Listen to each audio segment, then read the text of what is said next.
morning. Welcome to CATEX TV. My name is Frank Fortunato. Today is Monday, August 13th, 2012. While the Olympics are over, there have been no major claim events whatsoever, so a number of underwriters at Lloyd's and Worldwide are breathing big sighs of relief. There's been some seismic activity over the weekend. There was a pair of fairly strong earthquakes in northern Iran, 6.2 and a 6.4 respectively. Over 300 people are dead. Up near the city of Tabriz, over 3,000 are reported injured. There have been some complaints manifested about the government's reaction so far. No other information available. Just this morning, there was an earthquake in Xinjiang province up in the Uyghur region of China, a 6.2 quake. There have been no reports of any damage or injuries there. Meanwhile, in the Philippines, in Manila in particular, as if they needed this, but there's an approaching storm that could bring more heavy rain, could be striking later today. The area is still reeling from devastating floods that left over 95 people dead. About 500,000 people are still in evacuation centers. There are still hundreds of thousands of others, I should say, remain cut off by neck-deep water. The rescue areas have not reached them yet. These are the people we're most worried about, said the civil defense head. If more rain comes, we won't be able to reach them for weeks.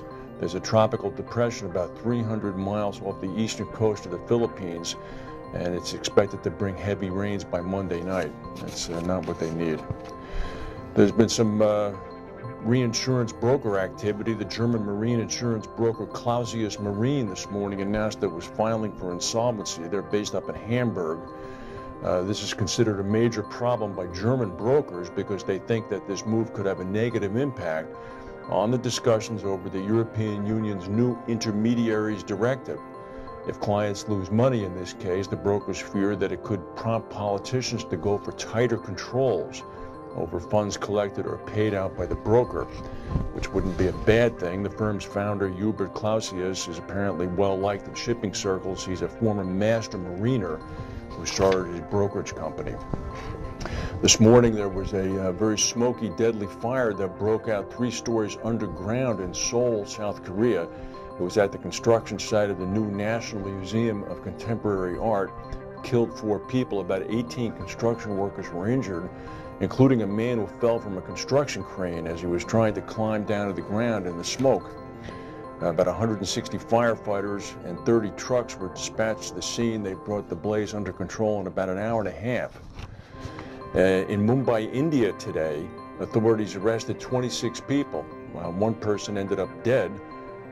These demonstrations began to take place over the weekend. They were protests against recent ethnic riots in Assam, as well as alleged attacks in neighboring Myanmar against Muslims.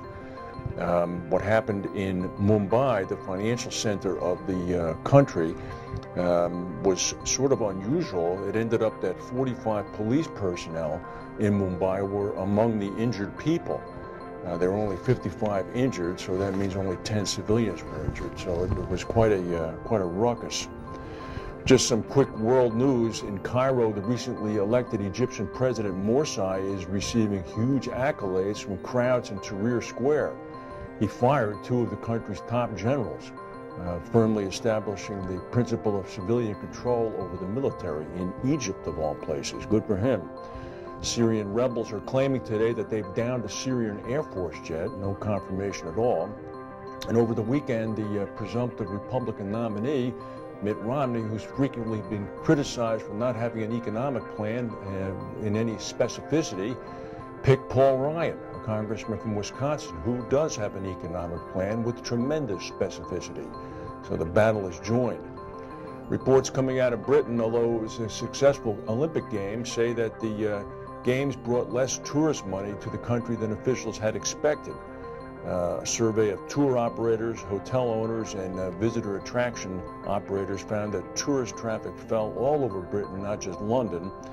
Apparently the tallying up is going to be ready next month, but there's a general sense that many people avoided going to England and to London in particular because of all the warnings about the prospective congestion.